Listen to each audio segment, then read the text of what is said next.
నేటి నుంచి వల్లభనేని వంశీని పోలీసులు కస్టడీలోకి తీసుకోనున్నారు. ఇవాల్టి నుంచి 3 రోజుల పాటు ఉదయం 10 గంటల నుంచి సాయంత్రం 5 గంటల వరకు కస్టడీకి తీసుకుని విచారించేందుకు Vijayawada SC ST special court అనుమతించింది. వల్లభనేని వంశీని విచారించేందుకు పోలీసులు ప్రశ్నలను సిద్దం చేసుకున్నారు. రిమాండ్ ఖైదీగా ఉన్న వంశీకి వెస్టర్న్ టాయిలెట్, మంచం సదుపాయాలు కల్పించాలని కోర్టు ఆదేశించింది. పోలీసులు విచారిస్తున్న సమయంలో రోజుకు 4 సార్లు వంశీ తరపున న్యాయవాదులను కలిసేందుకు న్యాయాధికారి అనుమతి ఇచ్చారు. విజయవాడ లిమిట్స్ లోనే వంశీని విచారించాలని పోలీసుల న్యాయస్థానం ఆదేశించింది. సత్యవర్ధన్ ఇచ్చిన స్టేట్మెంట్ ఆధారంగా వంశీని విచారించనున్నారు. వంశీ బెయిల్ పిటిషన్ పై పోలీసులు కౌంటర్ దాఖలు చేయనున్నారు.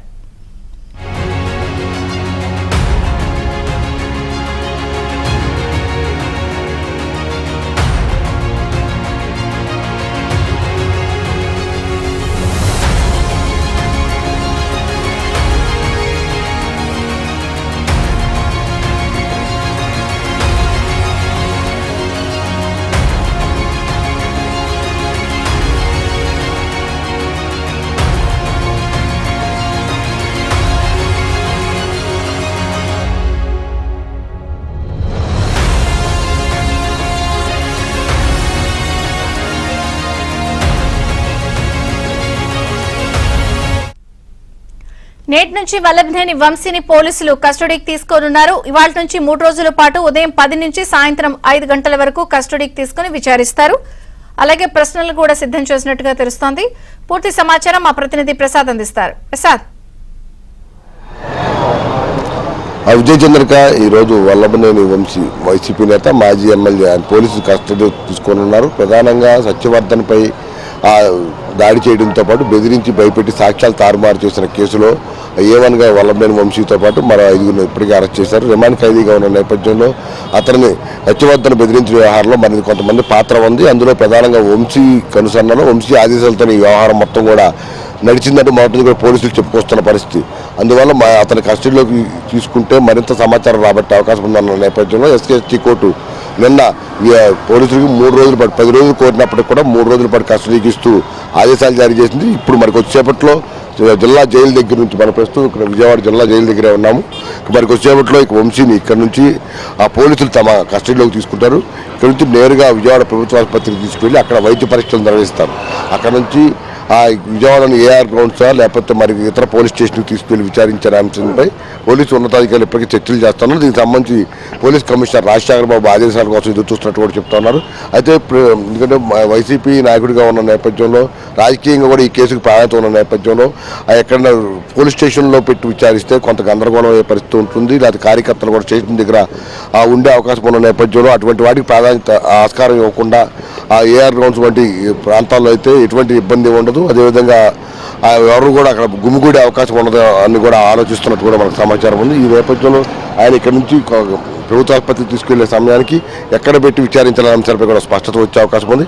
ఈ 3 రోజులు అంటే ప్రధానంగా ఇప్పటికే దీనికి సంబంధించి వంశీని విచారించేందుకు కొన్ని ప్రశ్నావళిని కూడా పోలీసులు సిద్ధం చేసుకున్నారు. ప్రధానంగా వంశీ ఇప్పటికే ఈ కేసులు తనను రాజకీయంగా ఇరికించారు, ఎక్కడా కూడా తన పాత్ర కానీ తన ప్రమేయం లేదంటూ కూడా కోర్టులో ఎస్సీ ఎస్టీ కోర్టులో అఫిడవిట్ కూడా ఇటీవల దాఖలు చేశారు.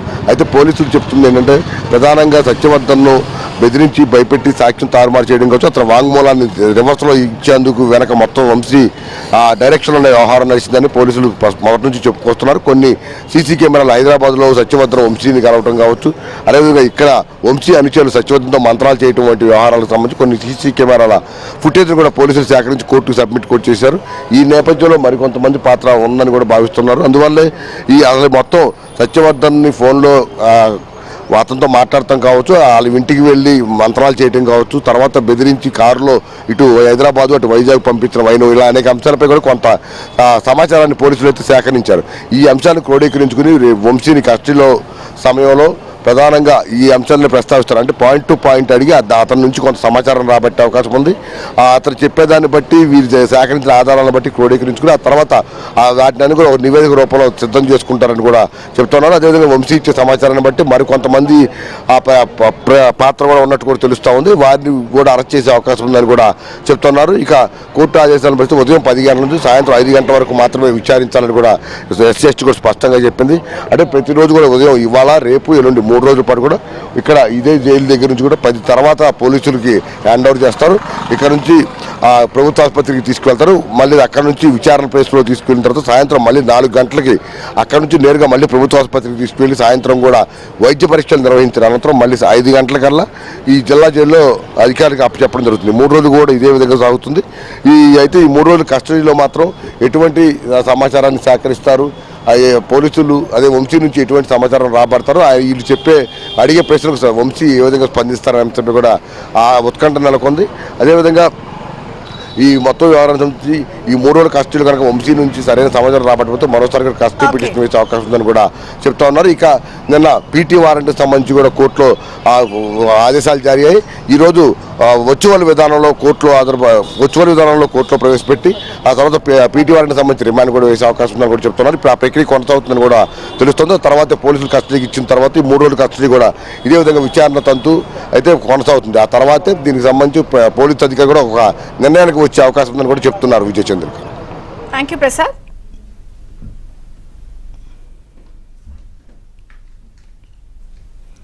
ఈ అంశానికి సంబంధించి మరింత సమాచారం మా ప్రతినిధి లీలా అందిస్తారు. లీలా.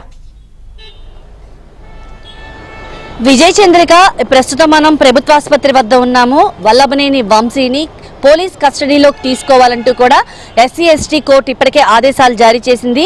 ఈ మేరకు వల్లభనేని వంశీని నేరుగా సబ్ జైలు నుంచి ప్రభుత్వ ఆసుపత్రికి ఇప్పుడు తీసుకువస్తారు. ఇక్కడ కొన్ని వైద్య పరీక్షలు నిర్వహిస్తారు. చూడొచ్చు, మనం ఇప్పుడు ప్రస్తుతం ప్రభుత్వ ఆసుపత్రి వద్ద ఉన్నాము. ఇక్కడ కొన్ని వైద్య పరీక్షలు నిర్వహించిన అనంతరం అతని ఆరోగ్య పరిస్థితి ఎట్లా ఉంది అనే అంశంపైన కూడా పూర్తి రిపోర్ట్ తీసుకుంటారు. రిపోర్ట్ తీసుకున్న తర్వాత ఉదయం 10 గంటల నుంచి సాయంత్రం 5 గంటల వరకు కూడా పోలీస్ కస్టడీలో విచారణ చేపట్టాలని ఇప్పటికే ఆదేశాలు జారీ చేశారు. ఎందుకంటే అతని న్యాయవాదులు, అతని తరపున ఉన్నటువంటి వంశీ తరపున న్యాయవాదులు అతని ఆరోగ్యం బాగోలేదంటూ, వెన్నుపూస నొప్పిగా ఉందంటూ కూడా ఇప్పటికే పోలీసు పిటిషన్ దాఖలు చేశారు. ఈ నేపథ్యంలోనే అతనికి ప్రత్యేకమైనటువంటి ఒక బెడ్, వెస్ట్రన్ టాయిలెట్ కూడా కేటాయించాలంటూ కూడా న్యాయమూర్తులు కూడా చెప్పడం అయితే జరిగింది. ఈ నేపథ్యంలో అసలు వల్లభనేని వంశీకి నిజంగా ఆరోగ్య సమస్య ఎలా ఉంది, అతనికి వెన్నుపూస సమస్యలు ఏమైనా ఉన్నాయా, ఇతర సమస్యలు ఏమైనా ఉన్నాయా, ఆరోగ్య రీత్యా అతని హెల్త్ కండిషన్ ఎలా ఉందనే దాని మీద ప్రాపర్ గా కూడా ప్రభుత్వ ఆసుపత్రిలో పూర్తిగా కూడా అతనికి వైద్య పరీక్షలు అయితే నిర్వహిస్తారు. వైద్య పరీక్షలు నిర్వహించిన తర్వాత అనంతరం ఆ రిపోర్ట్ బేస్ చేసుకొని పోలీసులు వారి కస్టడీలోకి తీసుకుంటారు. కస్టడీలోకి తీసుకొని 5 గంటల వరకు కూడా విచారిస్తారు. ఎందుకంటే సత్యవర్ధన్ ఏదైతే ఉందో స్టేట్మెంట్ మేరకు సత్యవర్ధన్ ఇచ్చిన స్టేట్మెంట్ని ఆధారంగా చేసుకొని, అలాగే గతంలో తెలుగుదేశం పార్టీ కార్యాలయాన్ని కూలగొట్టడం, ధ్వంసం చేయడం, అలాగే విధ్వంసానికి పాల్పడడం, అలాగే ఎవరైతే సత్యవర్ధన్ని బెదిరింపులకు బ్లాక్మెయిల్ చేసి బెదిరించి కిడ్నాప్ చేసి అతన్ని చిత్రహింసలకు గురి చేశారనే అభియోగాలపైన కూడా ఇప్పుడు పూర్తిగా అతని పైన విచారించనున్నారు. వంశీని అయితే పూర్తిగా విచారించనున్నారు. పోలీసు కస్టడీలో 3 రోజుల పాటు ఈ విచారణ కొనసాగుతుంది. అయితే ప్రతిరోజు సాయంత్రం 5 గంటల వరకు కూడా, ఉదయం 10 గంటల నుంచి సాయంత్రం 5 గంటల వరకు కూడా వంశీని పూర్తిగా పోలీసులు మొత్తం వారిని ఇంట్రాగేట్ చేస్తారు. అనంతరం మళ్ళీ సబ్ జైలుకి అయితే పంపిస్తారు. ఇలా 3 రోజుల పాటు బయటకు తీసుకొచ్చిన సబ్ జైలు నుంచి బయటకు తీసుకొచ్చినటువంటి వంశీని డైరెక్ట్ గా నేరుగా ప్రభుత్వ ఆసుపత్రికి తీసుకొస్తారు. ప్రభుత్వ ఆసుపత్రికి తీసుకొచ్చి 3 రోజుల పాటు కూడా అతనికి వైద్య పరీక్షలు నిర్వహిస్తారు. వైద్య పరీక్షలు నిర్వహించిన అనంతరమే పోలీసులు వాళ్ళ కస్టడీలోకి తీసుకొని అతన్ని విచారిస్తారు. విజయ్ చంద్రిక. థ్యాంక్ యూ లీలా. మరోపక్క వల్లభనేని వంశీపై భూ కబ్జా కేసు కూడా నమోదైంది. గాంధీ బొమ్మ సెంటర్లో 10 కోట్ల రూపాయల విలువైన స్థలం కబ్జాపై ఇవాళ గన్నవరం పోలీస్ స్టేషన్లో కేసు నమోదు చేశారు. హైకోర్టు న్యాయవాది సతీమణి సుంకర సీతామహాలక్ష్మి పేరిట ఉన్న స్థలం కబ్జా చేసినట్టు ఫిర్యాదు చేశారు.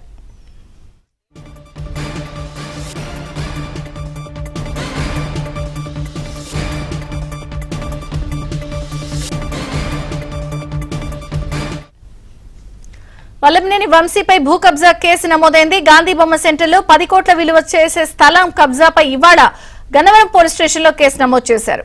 పూర్తి వివరాలు మా ప్రతినిధి రామారావు, ఏపీ బ్యూరో చీఫ్ అందిస్తారు. రామారావు. విజయ్ చంద్రిక, గన్నవరంలో వల్లభనేని వంశీపై మరో కేసు నమోదైంది. వ్యవస్థీకృత నేరాల చట్టం కింద ఈ కేసు నమోదు చేయాలి అని చెప్పి ఇచ్చిన ఫిర్యాదు మేరకు ఈ రోజు తెల్లవారుజామున ఇచ్చిన ఫిర్యాదు మేరకు ఉదయం కేసు నమోదు చేశారు. గన్నవరంలో హైకోర్టుకు న్యాయవాది సతీమణి సుంకర సీతామహాలక్ష్మి ఇచ్చిన ఫిర్యాదు మేరకు ఈ కేసు రిజిస్టర్ చేశారు. ఈ కేసులో కూడా వ్యవస్థీకృత నేరం కింద చేయాలి అని చెప్పి ఇదంతా కూడా గన్నవరంతో పాటు ఆ చుట్టుపక్కల మండలాల్లో ఉన్న గన్నవరం నియోజకవర్గంలో ఉన్న మిగతా మండలాల్లో కూడా ఇటువంటి భూ కబ్జాలు జరిగాయని ఆ రోజు ఫిర్యాదు ఇచ్చినప్పటికీ కూడా పోలీసులు పట్టించుకోలేదు అని చెప్పి కూడా ఫిర్యాదులో పేర్కొన్నారు. గన్నవరం గాంధీ బొమ్మ సెంటర్ లో 10 కోట్ల విలువైన స్థలం కబ్జా చేశారు అని కూడా అందులో వివరించారు. తప్పనిసరిగా దీనిపై చర్య తీసుకోవాలని, ఇదంతా కూడా వ్యవస్థీకృత నేరాల చట్టం కింద కూడా కేసు నమోదు చేసి ఆర్గనైజ్డ్ క్రైమ్ కింద కేసు నమోదు చేసి చర్యలు తీసుకోవాలని కోరారు.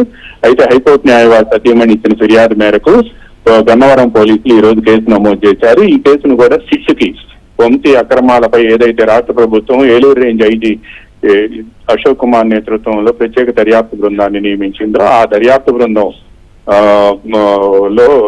బృందానికి ఈ కేసును కూడా అప్పగించే అవకాశాలు కనిపిస్తూ ఉన్నాయి. ఈ రోజు ఎట్టి పరిస్థితుల్లో ఈ కేసుకు సంబంధించి ఇప్పటికే రిజిస్టర్ కావడంతో ఈ కేసును అక్కడికి బదిలీ చేయాలి అని చెప్పి కూడా ఫిర్యాదుదారులు కోరారు. తమ వద్ద ఉన్న ఆధారాలు, తర్వాత ఆ స్థలానికి సంబంధించి తమ వద్ద ఉన్న డాక్యుమెంట్లు వీటన్నింటినీ కూడా తాము సిట్ టీంకి ఇస్తాము అని చెప్పి న్యాయవాది సతీమణి సంబంధించిన బంధువులు చెప్తూ ఉన్నారు. Vijaya Chandrika. Right, thank you Ramarao.